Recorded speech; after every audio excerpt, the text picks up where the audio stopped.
નમસ્કાર મિત્રો, કેમિસ્ટ્રીના લેક્ચરમાં આપનું ફરીથી સ્વાગત છે. આજે આપણે આગળ વધીએ. લાસ્ટ ટાઈમ આપણે મોલ સંકલ્પના, મોલની ગણતરી, એક પરમાણુનું દળ, સૂત્ર દળ, આણ્વીય દળ, પરમાણ્વીય દળ વગેરેની ચર્ચા કરી હતી. એવોગેડ્રો આંક શું છે? એક મોલ કાર્બન પરમાણુ હોય આપણી પાસે, એક મોલ કાર્બન પરમાણુ કે આપણી પાસે એક મોલ હાઇડ્રોજનનો અણુ હોય કે આપણી પાસે એક મોલ ઇલેક્ટ્રોન હોય કે આપણી પાસે એક મોલ H2O ના અણુ હોય કે આપણી પાસે એક મોલ Na+ આયન હોય, તો આ બધાની અંદર જે સંખ્યા થાય અણુ, પરમાણુ, આયન અને ઇલેક્ટ્રોનની, તેનો જવાબ ફાઇનલી આવેલો 6.022 × 1023. પછી એ પરમાણુ હોય તો પરમાણુ, અણુ હોય તો અણુ, ઇલેક્ટ્રોન હોય તો ઇલેક્ટ્રોન, અણુ હોય તો અણુ અને આયન હોય તો આયન. આ જે નંબર છે એ નંબરને કહેવાય નંબર ઓફ એવોગેડ્રો આંક. કોઈ પણનું એક મોલ વજન એટલે એનો મતલબ થાય એક મોલ બરાબર અણુ ભાર જેટલા ગ્રામ, અણુ ભાર જેટલા ગ્રામ. અહીંયા મેં એક મોલ કાર્બન લીધો, એની જગ્યાએ હું 12 ગ્રામ કાર્બન લઉં, એનો મતલબ એક મોલ કાર્બન જ છે. ઓકે, આની આપણે પ્રાઇમરી લેવલે અને ડીપમાં સમજ મેળવી. હવે આપણે આજે બંધારણીય ટકાવારી, જ્યારે સ્ટ્રક્ચર બને છે ત્યારે એની અંદર જે બંધારણ હોય એમાં જે તત્વો છે એ તત્વોની પર્ટિક્યુલર ટકાવારી છે અને એનો સરવાળો 100 થાય. દરેક તત્વની ટકાવારી હું ભેગી કરીશ તો સરવાળો 100 આવે. તો એ ટકાવારી કેવી રીતના ગણવામાં આવે એના વિશે આપણે જોઈએ. એટલે આપણા ટોપિકનું નામ છે બંધારણીય ટકાવારી.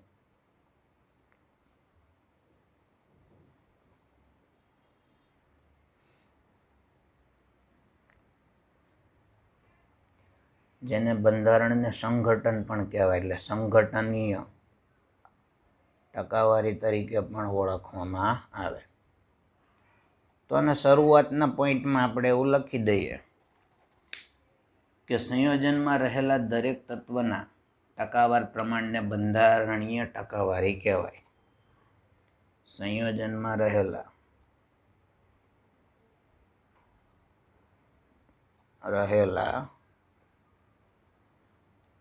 દરેક તત્વના ટકાવાર પ્રમાણને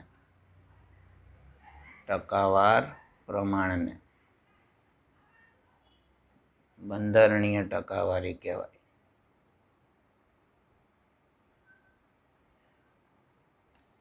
એનો મતલબ એવો થાય કે H2O છે એ સંયોજન છે, તો એમાં રહેલું દરેક તત્વ, તો કે હાઇડ્રોજન અને ઓક્સિજન છે એના ટકા, એને કહેવાય બંધારણીય ટકાવારી. અને એનો સરવાળો કેટલો આવશે? 100. એટલે બીજા પોઈન્ટમાં આપણે એમ લખી દઈએ કે દરેક તત્વના ટકાવાર પ્રમાણનો સરવાળો, ટકાવાર પ્રમાણનો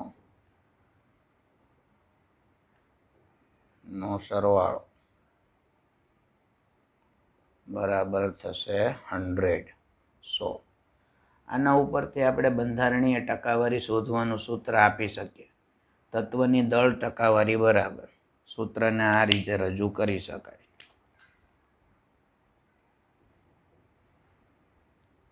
તત્વની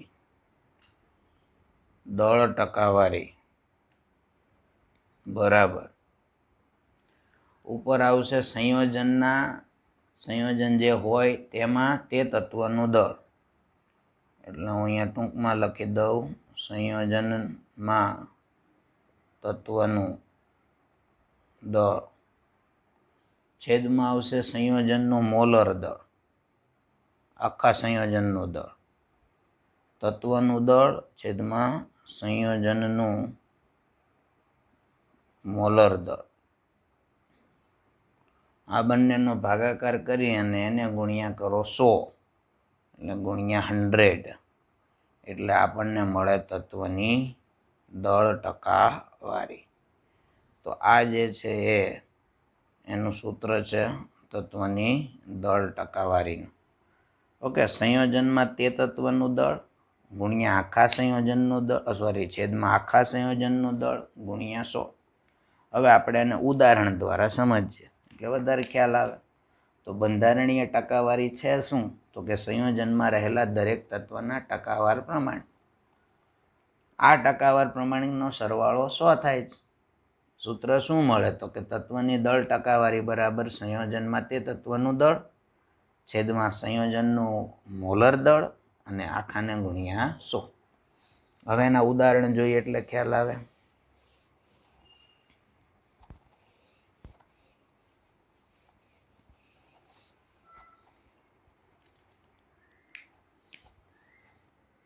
ચાલો સૌથી પહેલાં પાણીનું ઉદાહરણ લઈએ. H2Oમાં સૂત્ર પ્રમાણે જોઈએ તો H2Oની અંદર તત્વો છે એ 2 છે, હાઇડ્રોજન અને ઓક્સિજન. 2 વાર હાઇડ્રોજન છે વત્તા 1 વાર ઓક્સિજન છે. હાઇડ્રોજન 2 વાર અને ઓક્સિજન 1 વાર. એટલે હું એનું સૌથી પહેલાં મોલર દળ ગણી લઉં. મોલર દળ ચાલો હાઇડ્રોજન માટે 1 મૂકશું અને ઓક્સિજન માટે 16 મૂકશું. અહીંયા 2 આવશે અને અહીંયા 16 આવે એટલે એનું મોલર દળ થયું 18 ગ્રામ પ્રતિ મોલ. આ થઈ ગયું એનું મોલર દળ. બંને તત્વોની ટકાવારી ગણીએ તો હાઇડ્રોજનનું ટકાવાર દળ અને ઓક્સિજનનું ટકાવાર દળ. H2ના ટકા બરાબર ચાલો H2 કેટલી વાર છે? તો કે 2 વાર. એનું દળ તો કે 1. ચાલો સંયોજનનું કુલ દળ તો કે 18 અને આને ગુણ્યા શું કરવાના? 100. સમજાય છે સાદું પદ? તો આનો જવાબ આવશે 11.18%. ચાલો હાઇડ્રોજનના થયા. એવી રીતના O2ના ટકા. ચાલો ઓક્સિજન કેટલી વાર છે? તો કે 1 જ વાર છે એટલે 1 ગુણ્યા 16 છેદમાં 18 ગુણ્યા 100. ચાલો તો એનો જે જવાબ આવશે એ 88.79%. જો 2 જ તત્વો હોય ને 2 જ, તો તમે એક જવાબ આવી ગયા પછી એને 100માંથી બાદ કરી નાખો તોય જવાબ આવી જાય. 2 તત્વો હોય તો 3 હોય તો 2 જરૂરી છે 2ના જવાબ મેળવવા, પણ 2 તત્વો હોય તો એકનો જવાબ મળી જાય તો બીજાનો 100માંથી બાદ કરો એટલે મળી જાય. ચાલો આ સામાન્ય ઉદાહરણ હતું. હવે ઇથેનોલનું ઉદાહરણ જોઈએ બીજું, તો વધારે ખ્યાલ આવે.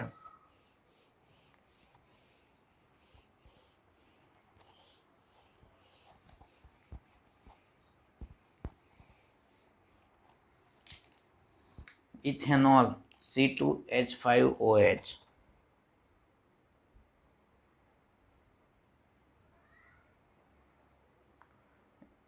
જેનું અણુસૂત્ર છે C2H5OH. સૌથી પહેલાં તમારે મોલર દળ શોધી નાખવાનું. કાર્બન 2 વાર, હાઇડ્રોજન 6 વાર અને ઓક્સિજન 1 વાર. ચાલો કાર્બન માટે આવે 12, હાઇડ્રોજન માટે આવે 1 અને ઓક્સિજન માટે આવે 16. 12 દુ 24, 6 અને 16. આ ત્રણેયનો જો તમે સરવાળો કરો તો જવાબ મળે 46. કારણ કે 24 ને 36 ને 10 16 થશે 46 ગ્રામ પ્રતિ મોલ.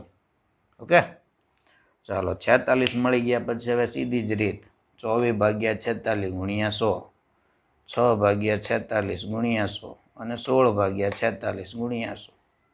માથાકૂટ બહુ કરવી નહીં, ડાયરેક્ટ જવાબ મળે. કાર્બનના ટકા હું ડાયરેક્ટ મૂકી દઉં છું. 24/46 ગુણ્યા 100. એવી રીતના આવશે હાઇડ્રોજનના ટકા. 6/46 ગુણ્યા 100. અને એવી જ રીતના આવશે ઓક્સિજનના ટકા. 16, 46 ને 100. ચાલો આ બધાનું સાદું રૂપ આપી દઈએ તો કાર્બનના ટકાનો જવાબ આવશે 52.14. આનો જવાબ આવશે 13.13. અને ઓક્સિજનની ટકાવારી આવે છે 34.73. આ બધાનો તમે સરવાળો મારશો તો ફાઇનલ જવાબ થઈ જશે 100%. ખ્યાલ આવ્યો? તો આને કહેવાય બંધારણીય ટકાવારી. શું? તો કે ઇથેનોલમાં કાર્બનના કેટલા ટકા છે? તો કે 52.14%. એનો મતલબ એવો થાય કે 50%માં તો કાર્બન જ છે દળની દ્રષ્ટિએ, બાકી હાઇડ્રોજન અને ઓક્સિજનનું પ્રમાણ બાકીના 50%માં છે. આનો અંદાજ આવે આપણને કે ઇથેનોલમાં માથાભારે કોણ? તો કે કાર્બન છે. સમજાય છે વસ્તુ? તો આ હતું બંધારણીય ટકાવારી. હવે આપણે બંધારણીય ટકાવારી જોયા પછી આણ્વીય સૂત્ર અને પ્રમાણસૂચક સૂત્ર નક્કી કરવાની રીત ચકાસશું, પછી દાખલા તરફ જશું. તો હવે પછીનો આપણો ટોપિક છે આણ્વીય સૂત્ર અને પ્રમાણસૂચક સૂત્ર.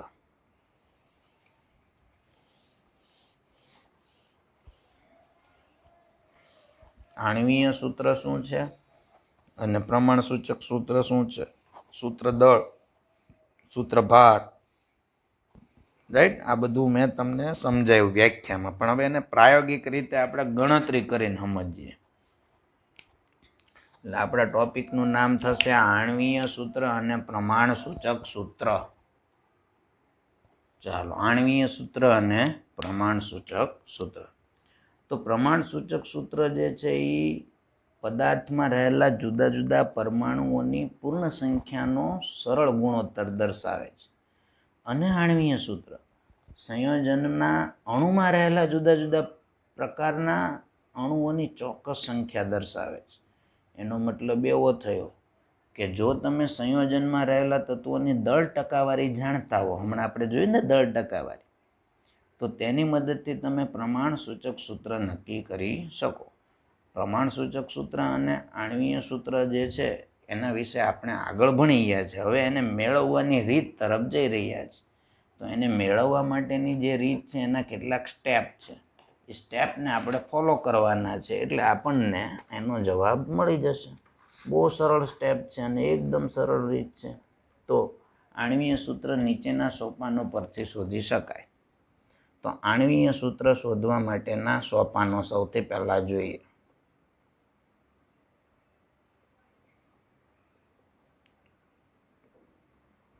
સોપાન નંબર 1. સૌથી પહેલા તો દળ ટકાને ગ્રામમાં ફેરવો. દળના તમને ટકા આપ્યા છે એટલે દળ ટકાને ગ્રામમાં ફેરવવાના. આપણે હમણાં દળ આપ્યું હતું ને ટકામાં ફેરવ્યા. તો હવે દળના ટકાને શેમાં ફેરવવા? ગ્રામમાં. આગળ વધીએ. 2 નંબરનું સોપાન એમ કહે છે કે દરેક તત્વને મોલ સંખ્યામાં ફેરવો. દરેક તત્વને મોલ સંખ્યામાં ફેરવવા. હવે મોલ એટલે જાણો છો વજન છેદમાં અણુભાર. વજન આપણને ગ્રામમાં મળી ગયું અને અણુભાર જાણતા હોય એટલે મોલ મળી જાય. ત્યારબાદ આણ્વીય સૂત્ર લખવાનું છે અને એ પહેલાં 2 સ્ટેપને ફોલો કરવાના છે. પહેલું સ્ટેપ છે દળ ટકાને ગ્રામમાં ફેરવો. બીજું સ્ટેપ છે દરેક તત્વને મોલ સંખ્યામાં ફેરવો. ત્યારબાદ 3 નંબરમાં આપણે એવું કામ કરશું કે ઉપરની ગણતરીમાં જે આપણને મળેલ મોલની સંખ્યા છે એમાં સૌથી નાની સંખ્યા વડે ભાગાકાર કરો. મોલ જે મળ્યા ને મોલમાં સૌથી નાની સંખ્યા વડે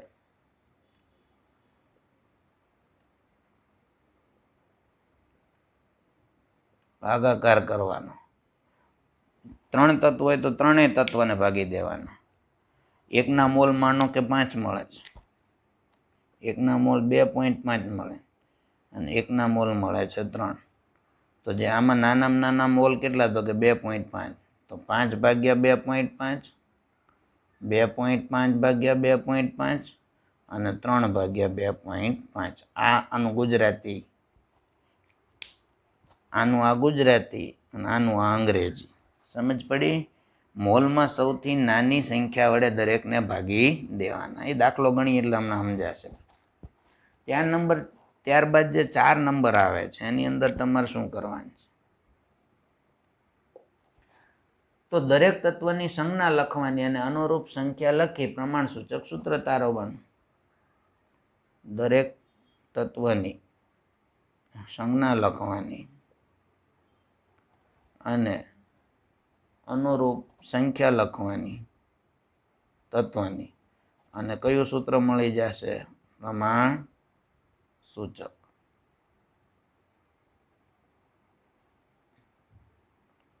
અને પ્રમાણ સૂચક સૂત્ર મળે તો છેલ્લે મળે આણ્વીય સૂત્ર, અણુ સૂત્ર.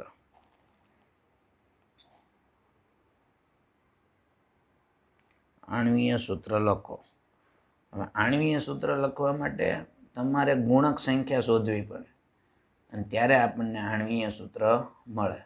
તો એ ગુણક સંખ્યા શોધવા માટે ગુણક સંખ્યાને n કહેવાય. કેટલા વડે ગુણવાના છે?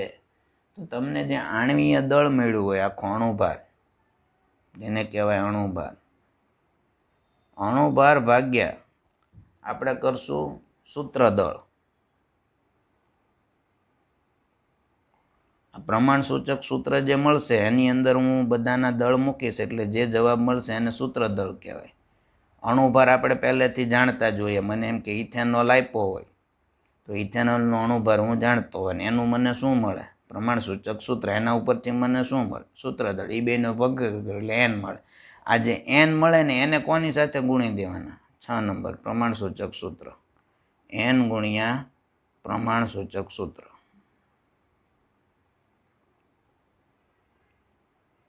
એટલે જવાબ આવે અણુ સૂત્ર. હવે આ બધું જ્યારે મેં વર્ણન કર્યું એટલે તમને એમ લાગે સાહેબ હું માથાકૂટ કરે છે, એમાં કાંઈ સમજાતું નથી. તો એમાં ટેન્શન લેવાની કોઈ જરૂરિયાત નથી. હમણાં હું દાખલો ગણું એટલે તમને એમ થાય ઓહો આવું કરવાનું છે, બહુ સરળ છે, રાઈટ. આવું આ પ્રોસિજર છે એની કે તમારે આવી રીતના કામ કરવાનું છે. સૌથી પહેલાં તો દળના ટકા આપ્યા છે એને ગ્રામમાં ફેરવી દેવાના, ત્યારબાદ મોલમાં ફેરવવાના. એમાં નાનામાં નાનો જે મોલ આવે એના વડે, નાનામાં નાના મોલ વડે તમારે એને ભાગી દેવાના છે બધી સંખ્યાને. ત્યારબાદ આણ્વીય સૂત્ર આપણને મળી જશે અણુભાર અને સૂત્ર દળ દ્વારા, અને પછી એને n વડે ગુણશું. ચાલો ની બધી રીત જોઈએ આપણે શું કહે છે આ લોકો, કે જોઈએ.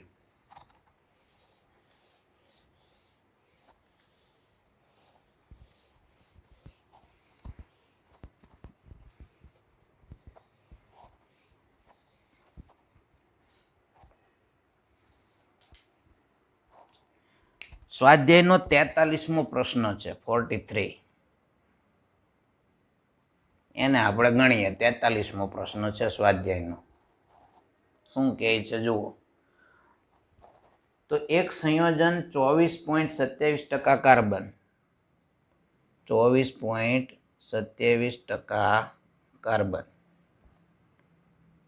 અને 4.07% 4.07% હાઇડ્રોજન અને 71.65% ક્લોરીન ધરાવે છે. એક સંયોજનની અંદર 24.7% કાર્બન છે,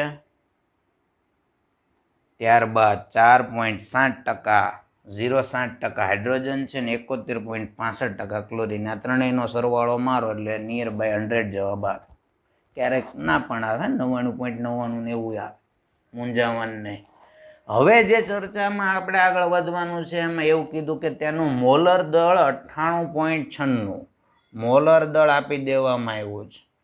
મોલર દળ છે 98.96. 98.96 ગ્રામ પ્રતિ મોલ. ગ્રામ પ્રતિ મોલ. ચાલો, મોલર દળ એટલે અણુભાર ઉપરનું મળી ગયું. રેડી?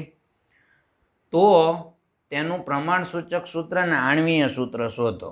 બે વસ્તુ શોધવાની કીધી, પ્રમાણ સૂચક સૂત્ર અને આણ્વીય સૂત્ર.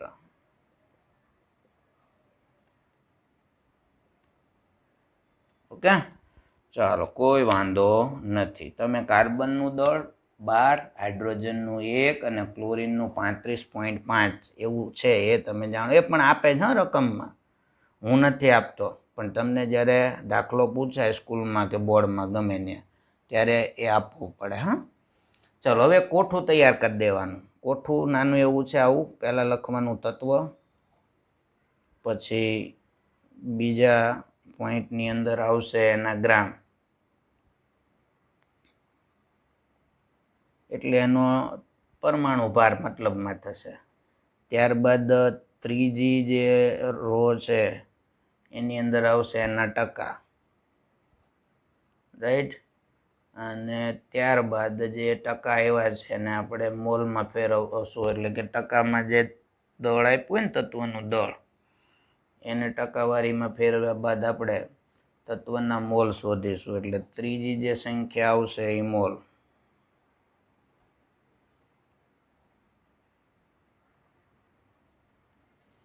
અને ચોથી જે સંખ્યા છે ત્યારબાદ સાદો ગુણોત્તર.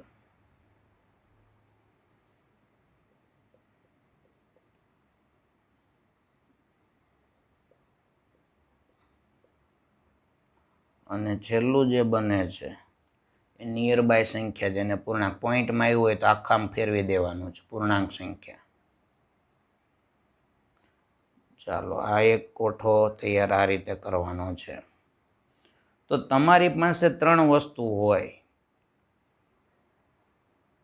તત્વ હોય છે કાર્બન, હાઇડ્રોજન અને ક્લોરીન. એના ટકા હોય છે 24.27, 4.07 અને 71.65. આ બે વસ્તુ તમને રકમમાં આપ્યું. ત્રીજું તમે જાણતા હોય, કાર્બનનું પરમાણ્વીય દળ તો કે 12, હાઇડ્રોજનનું 1 અને ક્લોરીનનું 35.5. ચાલો, હવેની જે વાત છે એ બધું જ આપણને મળશે. મોલ, પૂર્ણાંક સંખ્યા, સાદો ગુણોત્તર, આ બધી જ વસ્તુ મળે. તો મોલ એટલે વજન છેદમાં અણુભાર, એટલે આનો અને આનો ભાગાકાર કરવાનો. ટકા છે એ આપણને અહીંયા 100 ઉપર જ આપ્યા, કારણ કે ત્રણેયનો સરવાળો 100, એટલે હું એને ગ્રામ પણ કહી શકું સીધું જ. એટલે આ થયું વજન ને આ થયું એનો પરમાણુ ભાર, રાઈટ? એટલે 24.27 ભાગ્યા 12, 4.07 ભાગ્યા 1 અને 71.65 ભાગ્યા ક્લોરીન 35.5. ઓકે, ચાલો, હવે મોલ આને મળે છે 2.02, આના મોલ મળે છે 4.04 અને આના મોલ મળે છે 2.02. તો આમાં નાનામાં નાની સંખ્યા છે 2.02, રાઈટ? તો 3 ને 2.02 વડે ભાગી દેવાના. 2.02 ભાગ્યા 2.02 એટલે જવાબ આવે 1.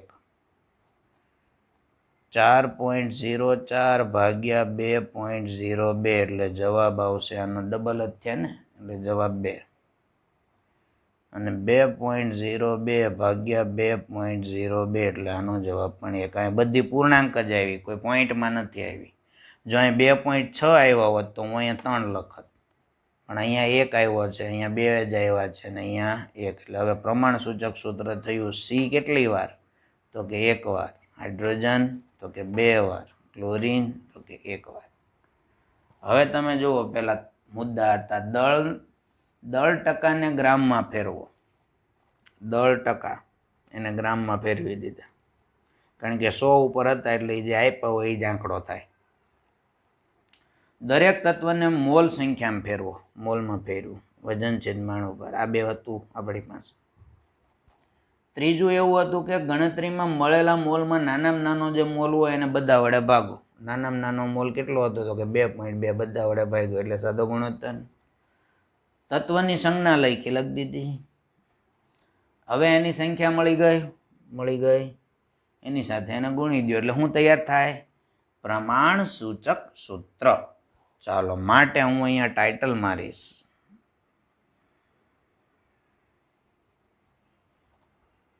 પ્રમાણસૂચક સૂત્ર.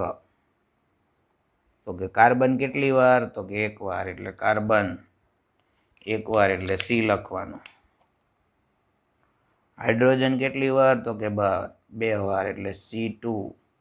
અને Cl કેટલી વાર? તો કે એક વાર.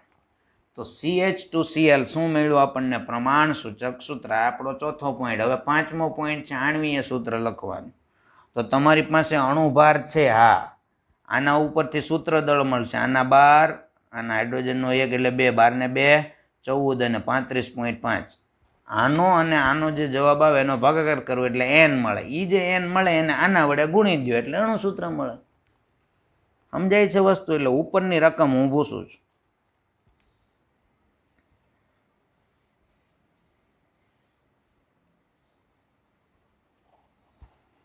ચાલો, હવે મને જ્યારે પ્રમાણસૂચક સૂત્ર મળે તો સૂત્ર દળ મળે. એટલે હવે હું લખીશ સૂત્ર દળ. સૂત્ર દળની અંદર એક વાર કાર્બન છે,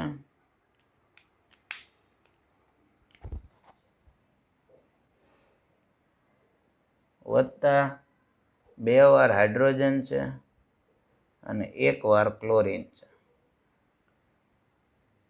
હવે હું ડાયરેક્ટ ગુણાકાર કરી દઉં છું, તમે સમજી લેજો. 12 એકા 12, 2 એકા 2 અને 35.5.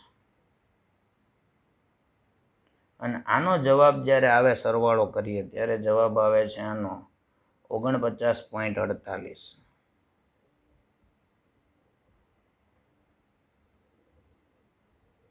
પોઈન્ટમાં જો લખ્યું હશે તો આવો જવાબ આવશે. તમે આને પોઈન્ટમાં ન લખો તો હવે આપણી રીતે કરો નહીં તો 2 ને 2 4 ને 5 એટલે 9 એટલે થઈ ગયા રેડી.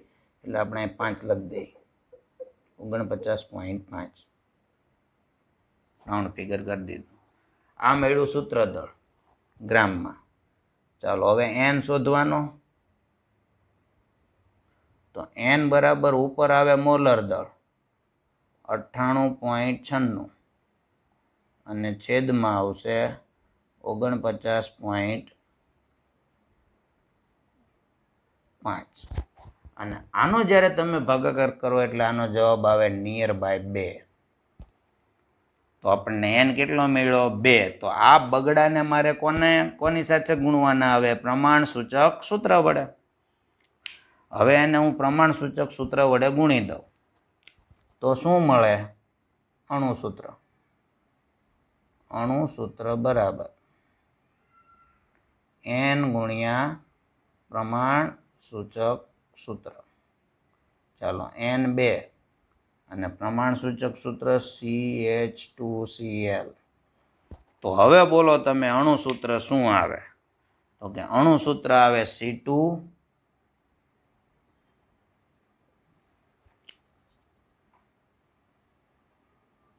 C2H4Cl2. પડી સમજ? તો હવે આપણા જે 5 પોઈન્ટ હતા એ 5 પોઈન્ટનો સમન્વય કર્યો. હવે એ 5 પોઈન્ટ જે છે એ તમારે યાદ રાખવાના. સવાલ પૂછાય તો. સવાલ લગભગ એનો પૂછાય નહીં, એના દાખલા જ આવે. તો એમાં તમારી પાસે કઈ માહિતી હોવી જોઈએ? તો કે પહેલાં તો તમારી પાસે તત્વની સંજ્ઞા હોવી જોઈએ અને ટકા હોવા જોઈએ. આ 2 પોઈન્ટ હોવા જોઈએ. અને ત્રીજું મોલર દળ હોવું જોઈએ. 2% આ બે વસ્તુ અને મોલર દળ હોય એટલે તમે કાર્બનનું પરમાણુ દળ 12 છે, હાઇડ્રોજનનું 1 છે, નાનું જાણો છે. એટલે પહેલું તત્વ આવશે, પછી પરમાણુ દળ આવશે, પછી એના ટકા આવશે, પછી મોલ આવશે, સાદો ગુણોત્તર આવશે અને છેલ્લે સંખ્યા આવે. એ સંખ્યાના આ બે ને ગુણો એટલે શું મળે? પ્રમાણસૂચક સૂત્ર. એના ઉપરથી શું શોધી નાખવાનું? સૂત્ર દળ. સૂત્ર દળ મળી જાય એટલે મોલર દળ ભાગ્યા સૂત્ર દળ કરો એટલે n મળે, ને n મળે એ કોને ગુણી દેવાનું? પ્રમાણસૂચક સૂત્રને. એટલે જવાબ. પડી સમજ? બીજું એક દાખલું જોઈએ હજુ એટલે વધારે ખ્યાલ આવે. બીજો દાખલો જોઈએ. એક કાર્બનિક પદાર્થ જે છે તેની અંદર કાર્બન છે, જેના ટકાવારી આપી છે 62.60%. 62.060%. ત્યારબાદ છે હાઇડ્રોજન, જેની ટકાવારી છે 10.34%. ત્યારબાદ આપ્યું છે નાઇટ્રોજન, જેની ટકાવારી છે 14%. અને ચોથું સંયોજન છે ઓક્સિજન.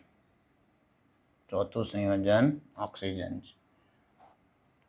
તો એની ટકાવારી બધાને આપી છે, તો સંયોજનનું પ્રમાણસૂચક સૂત્ર શોધો. અહીંયા ચોથાની ટકાવારી નથી આપી. સંયોજનનું પ્રમાણસૂચક સૂત્ર શોધો.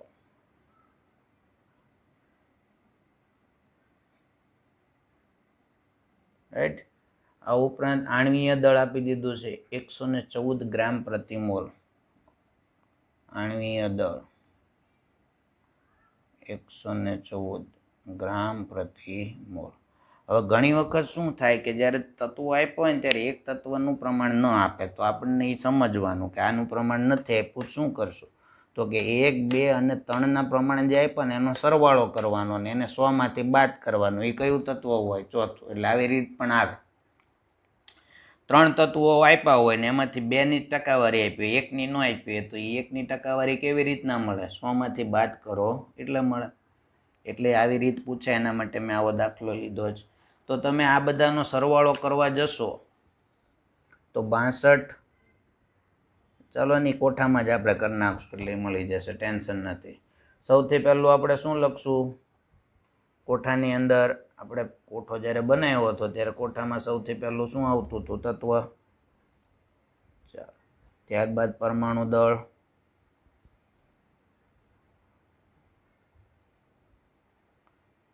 ચાલો. ત્યારબાદ એના ટકા,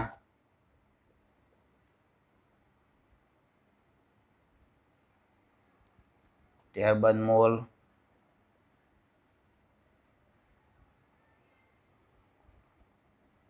પછી આવતું હતું સાદો ગુણોત્તર,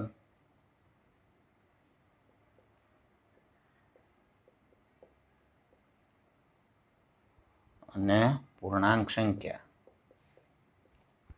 ચાલો, આ રીતના આપણો કોઠો તૈયાર થઈ જાય. તત્વ લખી નાખો.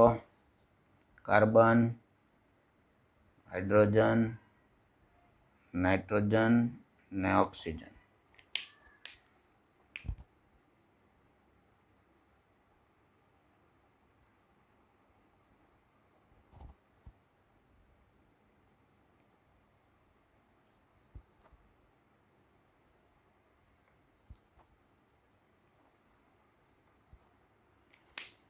ચાલો, કાર્બનના ટકા આપ્યા છે 62.07, હાઇડ્રોજનના 10.34, નાઇટ્રોજનના 14.0. હવે આનો તમે સરવાળો કરી નાખજો. રેડી? હું ડાયરેક્ટ લખી દઉં છું. અને આ વૈધા ઓક્સિજનના ટકા જે થશે આપણને 13.59.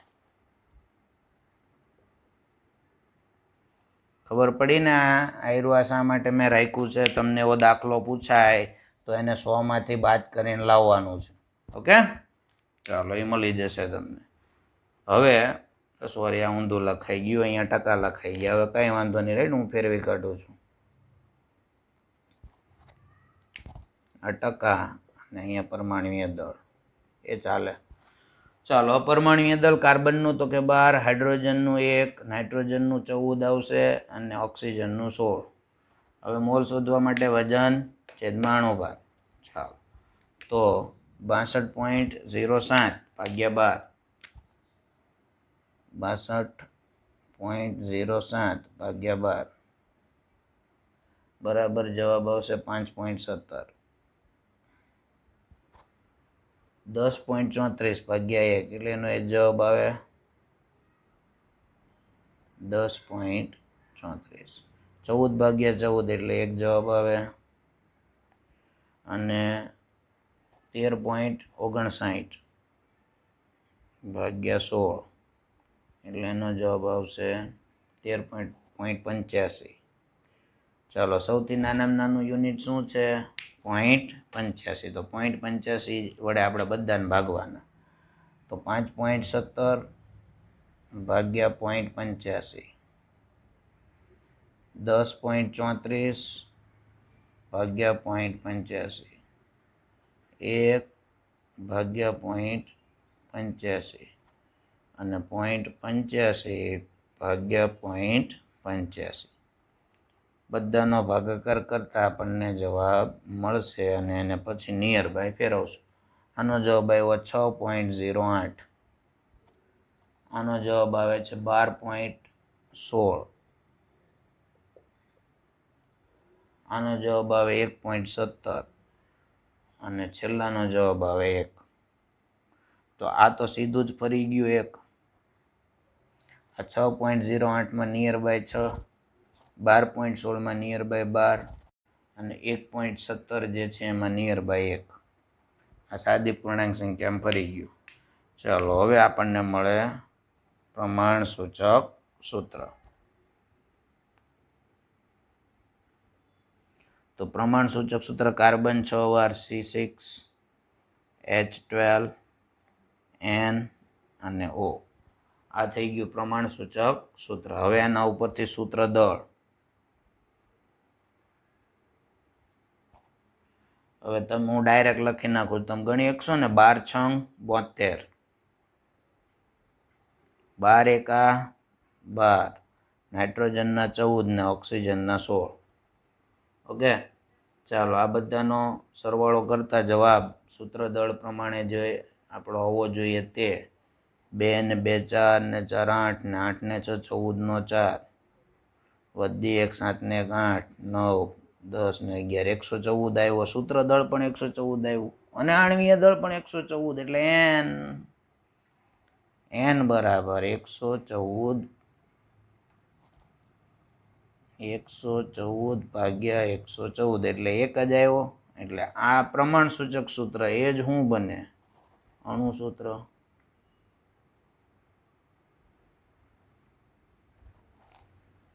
આવડે આવું?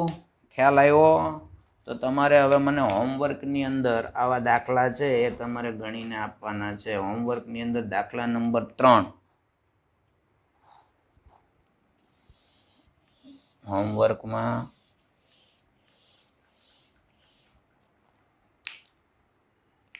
સ્વાધ્યાયની અંદર છે એક્ઝામ્પલ નંબર 3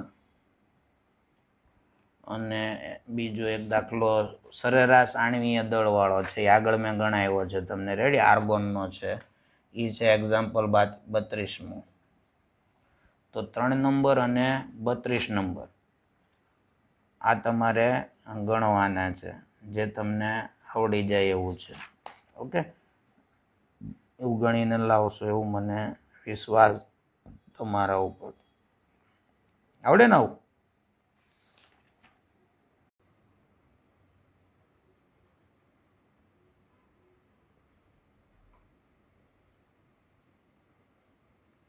તત્વયોગમિતિને અંગ્રેજીમાં સ્ટોક્યોમેટ્રી કહેવામાં આવે. સ્ટોક્યોમેટ્રી, જેને આ રીતે દર્શાવવામાં આવે. સ્ટોઇકિયો, રાઈટ? મેટ્રી અંગ્રેજીમાં તમારે જેમ વાંચવું એમ વંચાય. હા, સ્ટોક્યોમેટ્રી હું વાંચું. તત્વયોગમિતિ. હવે આની અંદર બે શબ્દો છે. બંને શબ્દ ગ્રીક શબ્દ છે. સ્ટોક્યોન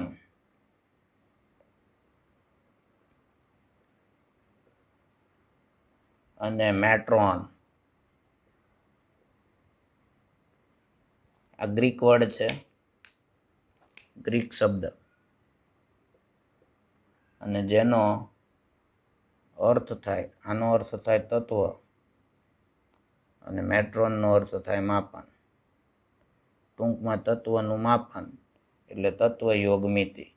ટૂંકમાં જો હું તમને કહું તો એક શબ્દ ઉપર આખી વ્યાખ્યા આવી જાય. તત્વોની યોગ્ય રીતે વહેંચણી એટલે તત્વ યોગ મિતિ. તત્વોની યોગ્ય રીતે વહેંચણી એટલે તત્વયોગ મિતિ. તત્વયોગ મિતિનો બીજો ગુજરાતીમાં હાવ સાદો અર્થ થાય સમતુલિત સમીકરણ. હવે માનો કે મેં આવું લખ્યું N2 ગેસ વત્તા 3H2 gas, it gives NH3. તો આ બાજુ નાઇટ્રોજન 2 વાર છે અને હાઇડ્રોજન 6 વાર છે, જ્યારે આ બાજુ નાઇટ્રોજન 1 વાર છે અને હાઇડ્રોજન 3 વાર છે. તો ડાબી બાજુ અને જમણી બાજુ નાઇટ્રોજન અને હાઇડ્રોજન સરખા નથી. એ સરખા કરવા માટે મારે માત્ર એક આંકડો અહીંયા 2 મૂકવો પડે. જો હું 2 મૂકી દઉં તો અહીંયા 2 અને 3 દુ 6, બંને બાજુ સરખું થઈ ગયું. આ કરવાની વિધિ, તત્વોની યોગ્ય રીતે વહેંચણી કરવાની વિધિને જ શું કહેવાય? તત્વયોગ મિતિ. તો આ દુનિયાની અંદર તત્વયોગ મિતિ એટલે બીજું કંઈ જ નથી, દ્રવ્ય સંચયનો નિયમ. દ્રવ્ય સંચયનો નિયમ એમ કહે છે કે ડાબી બાજુ જેટલું દળ હોય એટલું જ જમણી બાજુ રહેવું જોઈએ. એનો મતલબ ડાબી બાજુ જે તત્વનું પ્રમાણ છે એ તત્વનું પ્રમાણ જમણી બાજુ રહેવું પડે, ને એને જ કહેવાય તત્વયોગ મિતિ. હવે આપણે એને ડિટેલમાં ચર્ચા કરીએ. રાસાયણિક પ્રક્રિયાની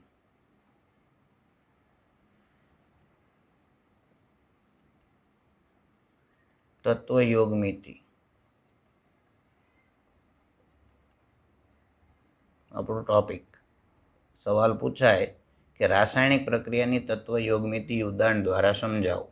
તો તમારે એવું લખવાનું છે કે રાસાયણિક પ્રક્રિયામાં ભાગ લેતા પ્રક્રિયકો અને નિપજોના,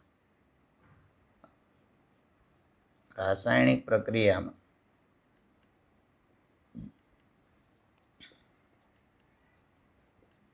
ભાગ લેતા,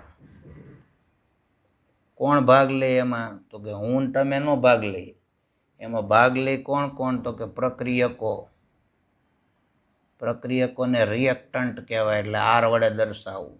અને બીજું કોણ ભાગ લે? તો કે બને. કોણ? તો કે નિપજો. નિપજોને પ્રોડક્ટ કહેવાય, એટલે પી વડે દર્શાવવું. તો રાસાયણિક પ્રક્રિયામાં ભાગ લેતા પ્રક્રિયકો અને નિપજોના દળ નક્કી કરી, આ બંનેના દળ નક્કી કરી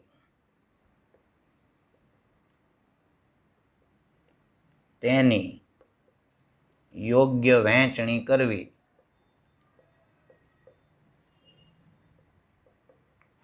એટલે જ તત્વયોગ મિતિ.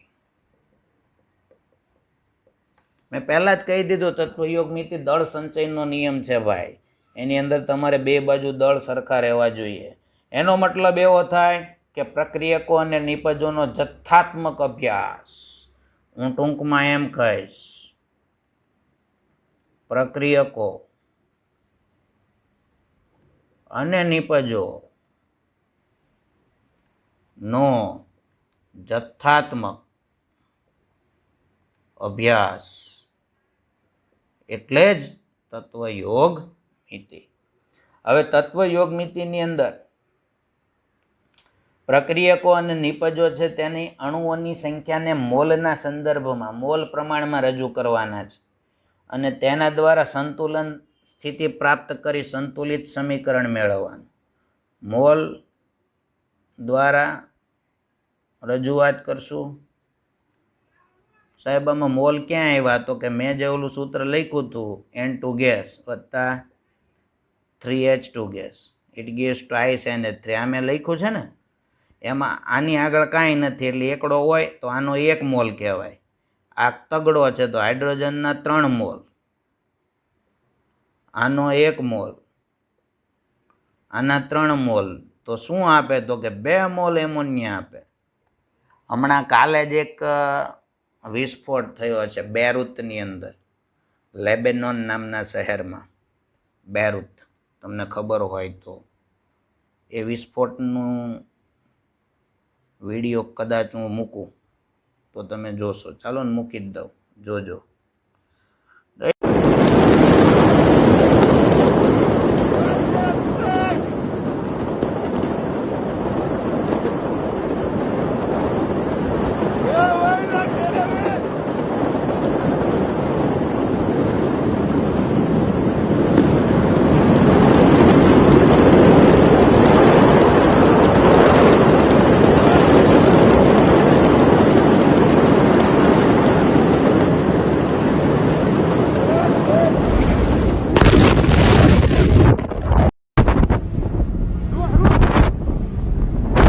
અને એનો હું ફોટોગ્રાફ પણ તમને મૂકું કે પહેલાં કેવી સ્થિતિ હતી ને પછી કેવી સ્થિતિ થઈ વિસ્ફોટ પછી.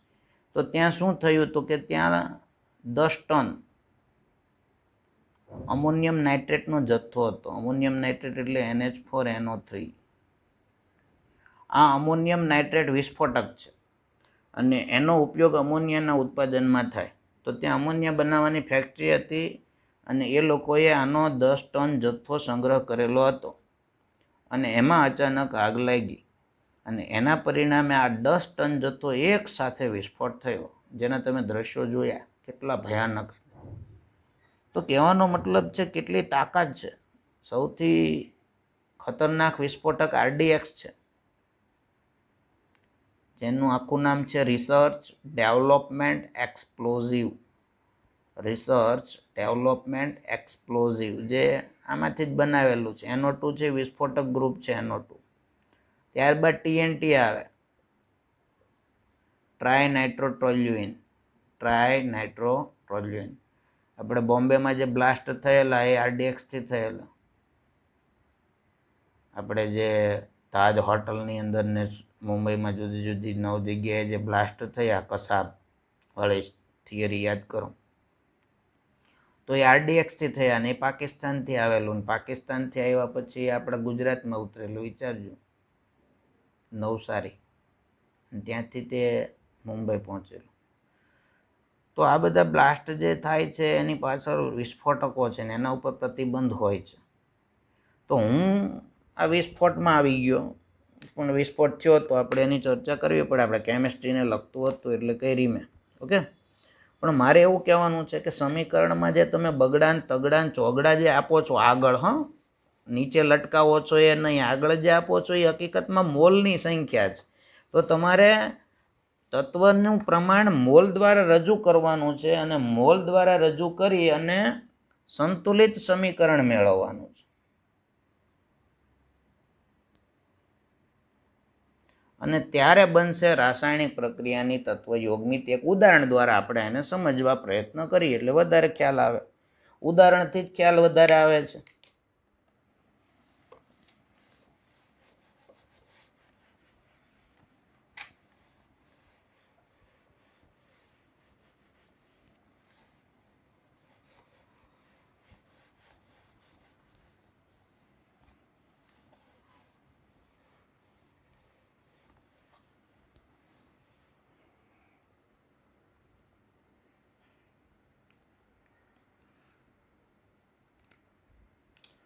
ચાલો એક્ઝામ્પલ જોઈએ.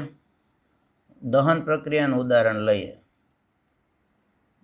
મિથેનનું દહન કરીએ. ચાલો હું મિથેનને સળગાવવા પ્રયત્ન કરું. ઝડપથી સળગશે મિથેન ગેસ. તો એ સળગે કોની હાજરીમાં તો કે ઓક્સિજનની, એટલે O2 ગેસ. શું બનાવી આપશે તો કે કાર્બન ડાયોક્સાઇડ આપે, વત્તા તો કે પાણી મુક્ત કરે H2O. હવે તમે જરા આના મોલ પ્રમાણે જુઓ. અહીંયા કાર્બન 1 વાર છે, જે અહીંયા 1 વાર છે, રાઈટ વાર છે. હાઇડ્રોજન 4 વાર છે, અહીંયા 2 જ વાર છે. ઓક્સિજન 2 વાર છે, અહીંયા 2 ને 1 3 વાર. એનો મતલબ કે અહીંયા તત્વ યોગ મિતિ જળવાઈ નથી. તો મારે તત્વ યોગ મિતિ જાળવવા માટે શું કરવું જોઈએ? તો અહીંયા 3 જે ઓક્સિજન થાય છે ને કોઈ દી સંતુલિત ન થાય, એટલે 3ને મારે 4માં ફેરવવા પડે. તો 4માં ફેરવવા માટે બગડો મૂક દઉં અહીંયા, એટલે 4 થઈ ગયા. તો અહીંયા 4 થયા, તો અહીંયા હું બગડો મૂક દઉં, થઈ ગયા 4. તો હાઇડ્રોજન 4 થવા પડે, તો હાઇડ્રોજન 2 દુ 4. હવે બધું ઓકે છે, ચેક કરી લો. ડાબી બાજુ ને જમણી બાજુ બધું ઓકે. આને મેં સંતુલિત કર્યું કહેવાય, અને આને કહેવાય તત્વ યોગ મિતિ. આ જે મેં સંતુલિત કર્યું એ કેવી રીતના કર્યું? તો કે પ્રયત્ન અને ભૂલ દ્વારા. શેના દ્વારા? પ્રયત્ન અને ભૂલ. કદાચ મેં અહીંયા તગડો મૂક્યો હોત, બગડો મૂક્યો હોત તો મારાથી ભૂલ થાત, તો હું સુધારત. એને પ્રયત્ન કહેવાય, ભૂલ કહેવાય. પ્રયત્ન અને ભૂલ દ્વારા ફાઇનલ સમીકરણ મળી જાય. આપણે આના પછીના ટોપિકમાં એ જોશું. ઓકે, હવે આની તત્વ યોગ મિતિ ચેક કરીએ. તો સૌથી પહેલાં મોલ ચેક કરીએ. મોલની વાત કરીએ સૌથી પહેલાં મોલ.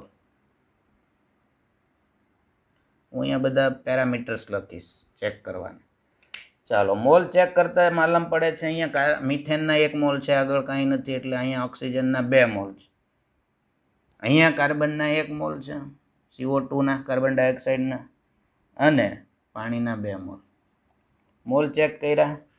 ચાલો, મોલ ચેક કરતા પ્રમાણ માલમ પડે છે 1:2.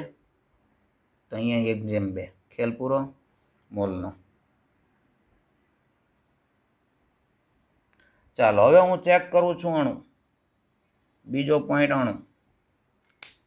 તો અણુ ચેક કરતા માલુમ પડે મિથેનનો 1 જ અણુ છે, ઓક્સિજનના 2 અણુ છે, કાર્બન ડાયોક્સાઇડનો 1 અણુ છે, પાણીના 2 અણુ છે. અહીંયા પણ ખેલ 1:2, તો અહીંયા પણ 1:2 અણુનું કામ પૂરું. હવે હું ચેક કરું દળ ગ્રામમાં.